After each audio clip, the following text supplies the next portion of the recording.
Dear student, good evening. आज की class में इलेक्ट्रिक चार्ज से रिलेटिव कुछ पॉइंट्स हैं, उनको आप देखिए, सुनिए, समझिए। मैं आपको समझाने का प्रयत्न कर रहा हूँ, इसको बहुत अच्छे समझने का प्रयास करना। पहली बात तो ये कि यदि दो विपरीत प्रकार के आवेश हैं, तो विपरीत प्रकार के आवेशों में जो विद्युत बल रेखाएं होंगी वो कर्व के रूप में होंगी, वक्र के रूप में होंगी। और यदि दोनों आवेश समान हैं तो उनमें विद्युत बल रेखाएं समांतर होती है, जबकि इनकी जो दिशा होती है वो सदैव ऋण आवेश की तरफ होती है। दूसरी बात ये कि अगर किसी भी विद्युत बल रेखा में स्पर्श रेखा खींचे तो स्पर्श रेखा विद्युत क्षेत्र की दिशा को व्यक्त करेगी। तीसरी पॉइंट यह है कि यदि दो विद्युत बल रेखाएं हैं तो वे एक दूसरे को कभी काट नहीं सकती।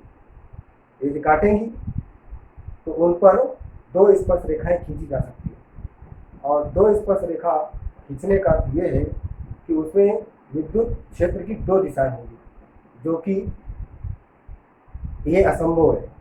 आप यहाँ पर तीनों पॉइंट देख लीजिए। असमान विद्युत क्षेत्र में विद्युत बल रेखाएं वक्र रूप में होती हैं तथा समान विद्युत क्षेत्र में समांतर होती है। इनकी दिशा सदैव ऋण आवेश की ओर होती है। अनुमानित वक्र, ये धन आवेश ऋण आवेश वक्र के रूप में है और इनके चलने की दिशा धन से ऋण की तरफ है। इसमें भी समांतर है। वक्र के किसी बिंदु पर खींची गई स्पर्श रेखाएं विद्युत क्षेत्र ई की दिशा को व्यक्त करती है। ई की दिशा व्यक्त करने का मतलब ये है कि ये आपका ये आवेश है और इसकी चलने की दिशा ऋण आवेश की तरफ है, वक्र के रूप में है। हमने इसके किसी बिंदु पर एक पॉइंट पर यहाँ पर स्पर्श रेखा खींचा है, तो ये जो स्पर्श रेखा खींची गई है इसकी दिशा विद्युत क्षेत्र की दिशा को व्यक्त करेगी। दूसरी बात यह है कि ये एक आपका ये कर्व है पॉइंट ए, दूसरा आपका ये कर्व है पॉइंट बी। तो दोनों एक दूसरे को सी पॉइंट पर काटते हैं। सी पॉइंट पर काटने का अर्थ यह है कि यहाँ पर भी स्पर्श रेखा खींची गई है और यहाँ पर भी स्पर्श रेखा खींची गई है। ये दो स्पर्श रेखाएं विद्युत क्षेत्र की दो दिशाओं को व्यक्त करती हैं, जो कि असंभव है। अगला पॉइंट क्या है? समान आवेश में प्रतिकर्षण बल होता है, विपरीत आवेश में आकर्षण बल होता है।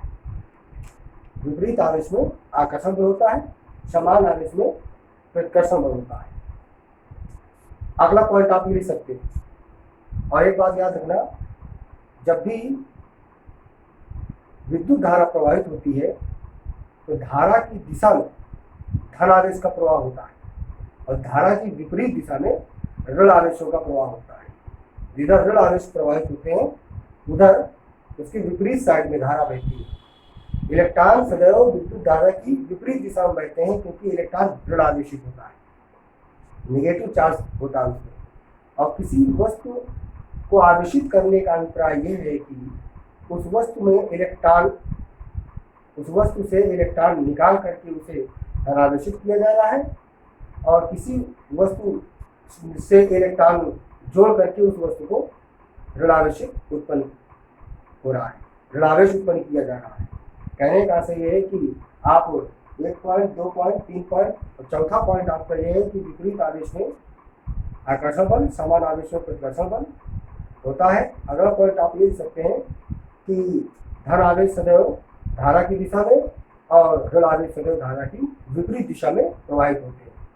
अगला पॉइंट आप ये लिख सकते हैं, किसी वस्तु को आवेशित करने का अभिप्राय यह है कि उस वस्तु में इलेक्ट्रॉन जोड़ करके उस वस्तु को धनावेशित किया जा रहा है और किसी वस्तु से इलेक्ट्रॉन ले करके, इलेक्ट्रॉन जोड़ करके उस वस्तु को ऋणावेशित उत्पन्न या ऋणावेशित किया जा रहा है। अगला पॉइंट, इसी के संदर्भ में आप विद्युत धारा को समझेंगे। विद्युत धारा के बाद हम आपको कुछ न्यूमेरिकल भी समझाएंगे, आप समझने का प्रयास करें। क्या होती है इलेक्ट्रिक करंट? विद्युत धारा क्या होती है? विद्युत धारा, इलेक्ट्रिक करंट क्या होती है विद्युत धारा। जब आवेश प्रवाहित होता है, जब आवेश प्रवाहित होता है तो धारा बहती है, यानी धारा आवेश के बराबर होती है, धारा आवेश के बराबर होती है। कब? I बराबर, यहाँ पर आप लिख सकते हैं N इंटू ई, N इंटू ई।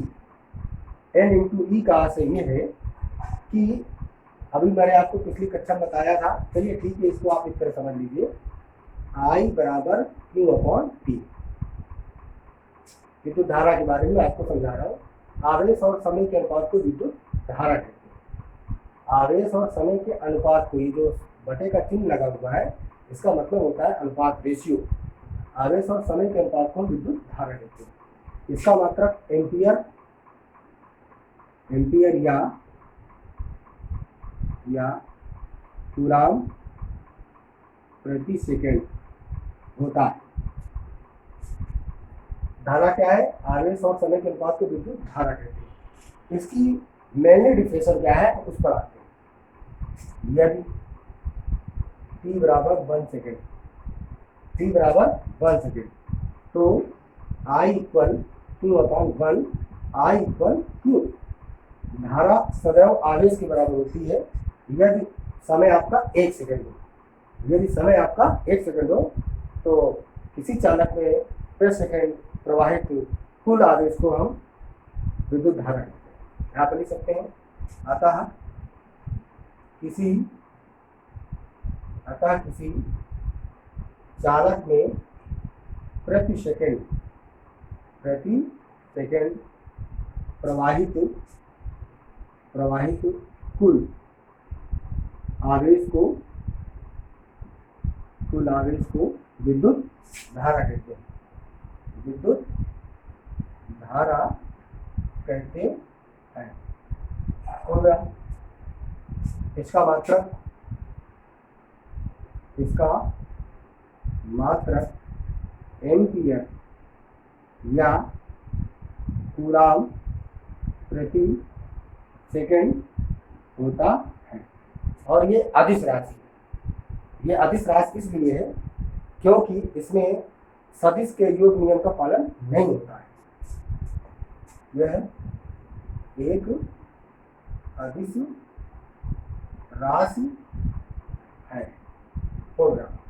इस प्रकार आप समझ सकते हो कि इस आवेश और समय के अनुपात को विद्युत धारा कहते हैं। विद्युत धारा का मात्रक एम्पियर या कूलाम प्रति सेकेंड होता है। यहाँ पर मैंने t इक्वल 1 रखा तो I Q के बराबर होती है। धारा आवेश के बराबर होती है। धारा आवेश के बराबर कब होती है? जब आपका समय 1 सेकेंड हो। हम कह सकते हैं किसी चालक में प्रति सेकेंड प्रवाहित कुल आवेश को हम विद्युत धारा कहते हैं। इसका मात्रक एम्पियर या कूलाम प्रति सेकेंड होता है। ये एक अदिश राशि है क्योंकि इसमें धारा के सदिश योग के नियम का पालन नहीं होता। आप अगला पॉइंट ये समझ सकते हैं कि Q बराबर N इंटू ई होता है। मैं इसको फिर से आपको फार्मूले लिख के बता रहा हूँ।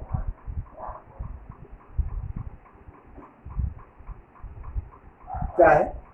I बराबर Q अपॉन T। क्योंकि Q बराबर N इंटू ई। पिछली कक्षा मैंने आपको नोटबुक में लिखवाया था कि इलेक्ट्रॉन की संख्या और एक इलेक्ट्रॉन के आवेश के गुणनफल को हम कुल आवेश कहते हैं, विद्युत आवेश कहते हैं। इसलिए I बराबर N इंटू ई अपॉन टी या I इंटू टी बराबर N इंटू ई। इस तरह से आप न्यूमेरिकल्स भी सॉल्व कर सकते हैं। यहाँ पर मैं आपको कुछ सवाल भी समझा रहा हूँ, आप समझने का प्रयास करें। यदि किसी चालक में प्लस 64 गुणे 10 की घात माइनस 19, यदि किसी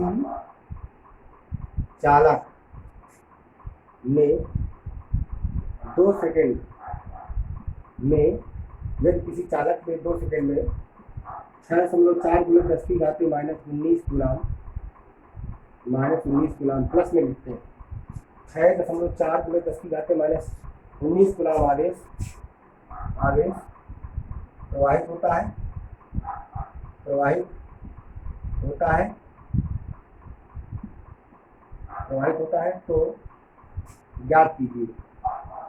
तो ज्ञात कीजिए कि नंबर 1, चालक में प्रवाहित धारा।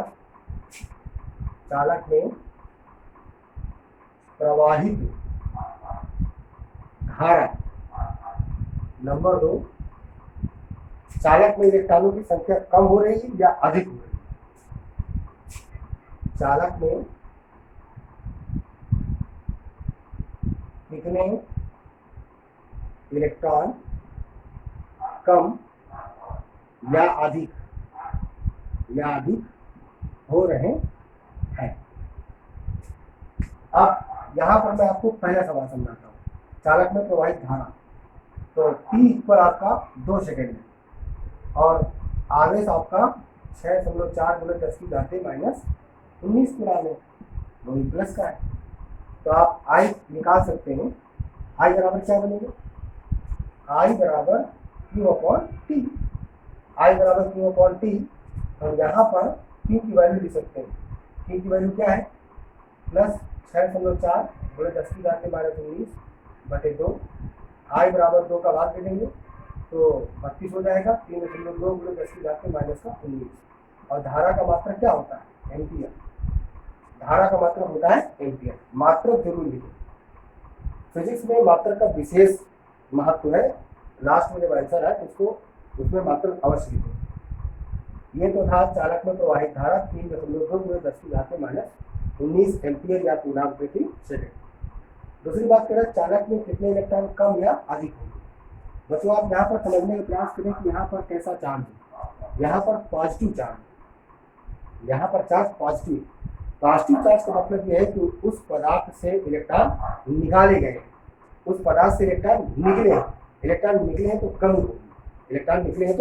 कमी होगी। दूसरी बात आप समझ लीजिए, चालक से कितने इलेक्ट्रॉन कम या अधिक होंगे। तो Q बराबर N × E। Q की वैल्यू क्या है? 6.4 × 10⁻⁻19। एन फाइंड करना है। इलेक्ट्रॉन का चार्ज होता है 1.6 × 10⁻⁻19। ये डिवीजन में आ जाएगा, ये आपकी संख्या डिवीजन में आ जाएगी और -19 = n। ये आपका कैंसिल हो जाएगा, इसका कैंसिल हो जाएगा, 4 बचेगा। n = 4। आप यहाँ पर बता सकते हैं क्योंकि चालक में 2 सेकंड में प्रवाहित आवेश 6.4 × 10⁻⁻19 कूलम है, जो कि धनात्मक है। इसलिए चालक से 4 इलेक्ट्रॉन की कमी होगी।